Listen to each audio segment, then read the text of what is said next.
everyone. So, a while ago, I've decided that once Jodie Whittaker's final episode of Doctor Who will air, I'm going to go back and do a complete rewatch of all of Doctor Who, start to finish, from 1963 all the way up to 2022. However, I got ridiculously impatient, and that plus the fact that I've been stuck at home with COVID for the better part of 2 weeks already, I decided, what the hell, let's start a little bit early. So I already started, I watched all of season one, and then came to me the idea of, hey, instead of just watching it just for fun, why don't I also review all the episodes? So here is part one of my every episode of Doctor Who reviewed series. Starting, of course, with episode one, the original, you might say, 100,000 BC slash An Unearthly Child. Honestly, the title could go either way. Both titles are correct, at least that is in my mind. So I'm just going to be referring to it as 100,000 BC because that's the version I know it as. And obviously talk about the first part of 100,000 BC, which is named An Unearthly Child. I've been saying for years already that I think this is a perfect pilot episode of the show. And having watched it now, I believe this is like my third or fourth time rewatching the episode, I still hold very firmly to that belief that it's a perfect pilot for the show.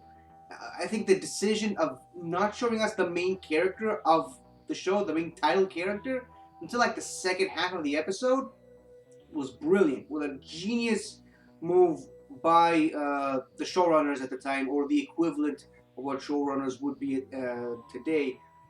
Starting the episode by focusing mainly on the companions, and more specifically the human companions, the ones that we're most likely to relate to.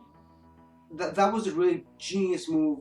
I still to this day I can't help but think that maybe that's how George Lucas gained the idea of starting episode 4, A New Hope of Star Wars, featuring C-3PO and R2-D2 before showing us any of the other main characters, just starting off with the supporting characters before laying all the main characters on top of all of us. That is still, in my opinion, genius, brilliant move, and it actually stays true to the core values that the show still holds dear to this day, of not giving you this massive information dump right at the beginning. It just introduces the characters first, lets you get to know them, and then slowly but surely trickles down and gives you these little drops and little nuggets of knowledge of what's actually going on beneath the surface. We get to learn a bit more about Susan Foreman before we actually do get to see Carol Ann Ford on screen for the first time. First of all, we get this establishment of the relationship between Ian and Barbara, two of the most important characters we're going to be going on this journey with for the better part of a season and a half going forward. For the first two seasons, we're mainly seeing the world of the Doctor through the eyes of Ian and Barbara. They are a pseudo window for the audience into the main realm of the show. Now, obviously, the Doctor is the main focal point of the universe, metaphorically speaking, but the companions have always been us, the viewers, our way into the show, and their introduction was very well made. I also like the introduction of Susan and the chemistry between the two teachers and their one student, which, as we know from having seen the show already, or at least I know from having seen the show already, I know that their relationship is only going to get more and more developed as things go on. Finally, once the Doctor eventually shows up, obviously this is a much different Doctor than the one familiar with, a far cry from the Doctor we've come to know and love, but even still, he still holds true to some of the essences that have made the Doctor the famous character that he is still to this day. One of the very first things we see him do, the Doctor lies! I mean, I'm sorry, I don't know how you feel about that rule that was primarily mainly established by Stephen Moffat. But yeah, one of the first things we see the Doctor do, he openly, bold-facedly, I think I just invaded the term, openly lies to Ian and Barbara about who he is and what he's actually doing in the junkyard. And again, I just love the setting up of this scene of the two teachers trying to confront this mysterious old man that seemingly has showed up out of nowhere. And once again, you get to learn hints about him through gestures. That's one of the many things that William Hartnell's Doctor does so well, is that you can sort of get the feeling of what the script is trying to convey without him having really to say all much. And that's really one of the main reasons why the camera is so focused on his face and his facial expressions and hand movements. He's letting the audience know stuff that he doesn't let on to the other human companions, or other human characters, I should say, without really saying much. And that's really one of the brilliance of William Hartnell. William Hartnell, by the way, is my personal favorite classic era Doctor. Some might disagree on that, but he is. He's my favorite classic era Doctor and my third favorite Doctor of all time. We'll get to my other favorite ones eventually on the series.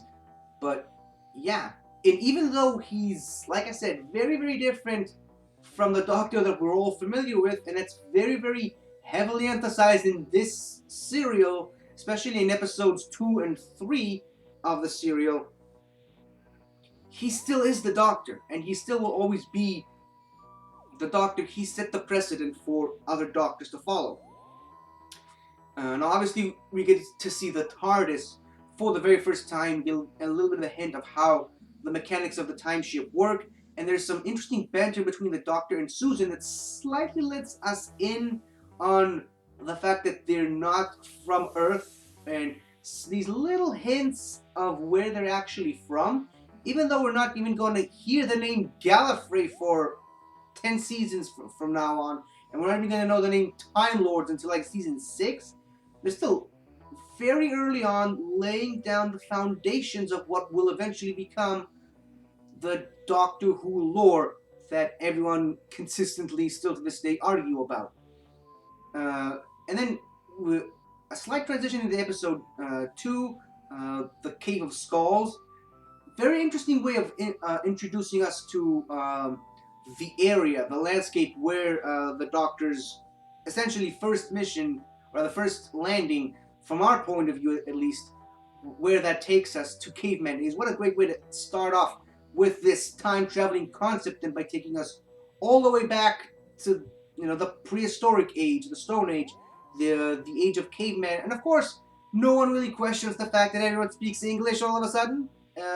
That whole aspect of the TARDIS translating different languages into English, or at least different languages that the main characters and the audience can understand, that has not been established until 40 years later in the modern era of the series.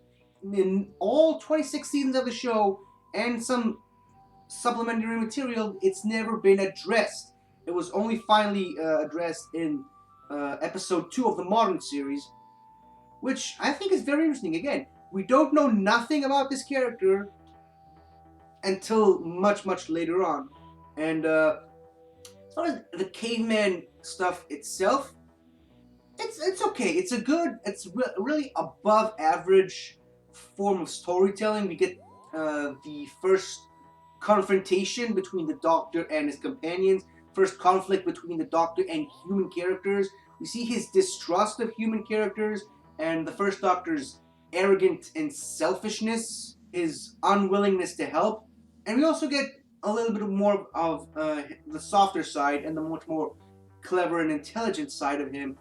And then obviously the kind, caring side to the human companions as they tend to Za, the caveman who saved them from the tiger. And obviously the first proper villain, or rather antagonist of the show, in the form of Cal, the stranger, the other caveman. And we see the sort of type of archetypal villain type character that the show is going to be very famous for. Someone who always thinks on his feet and always is willing to adapt and lie and cheat his way to the top, which is something that so many other Doctor Who villains really base their whole philosophy on. This character, while he's not really the best written character in the show by far, he does set the precedent for what other villains of the show will eventually follow. He paves the way.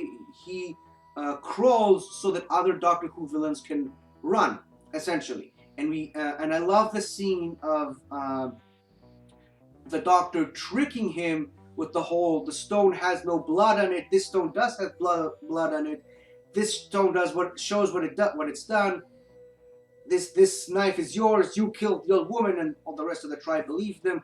And obviously, Ian's line of Cal is not stronger than the whole tribe. Just, it shows us the cleverness of the Doctor in particular, and the other companions as a whole. And again, with the whole setup of the flaming skulls, using it as a distraction in order for them to escape. Again, really, really good. As far as looking at the whole serial, start to finish, great opener for the show, great pilot for the show. And I know circumstances back in the day were different with the whole Kennedy assassination and TV ratings being what they were at the time and TV schedules being what they were at the time. It really is, in my opinion, it is a miracle that the show has survived past that point beyond the pilot, but I'm thankful for it.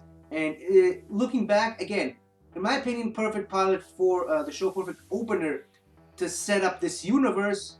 It can only go up from here. And of course, as we all know, it does go all the way up from there, because the next episode that we'll be discussing in part 2 of this series, obviously, we get introduced to the Daleks and Skaro and so much of the other Doctor Who mythology, but that is a story for another time.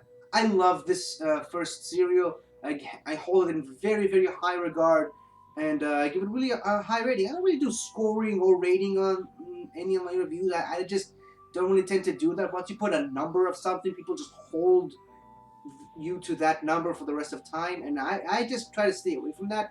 I'll just say, I love this episode. One of the best season openers of Doctor Who, and like I said, starting from episode 2, it only goes all the way up from here.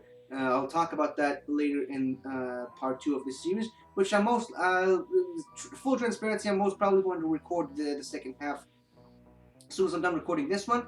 Yeah, Unearthly Child / 100,000 BC, great opener for Doctor Who, and I can't wait to continue on with this series. I think I'm going to have a lot of fun. First of all, I get to rewatch my favorite show of all time, and I get to talk about that favorite show of all time, so, everything fits. So, thank you for watching if you have, and, something Doctor Who. I'll figure out a outro as I go along with this series, so, goodbye for now. Hi there!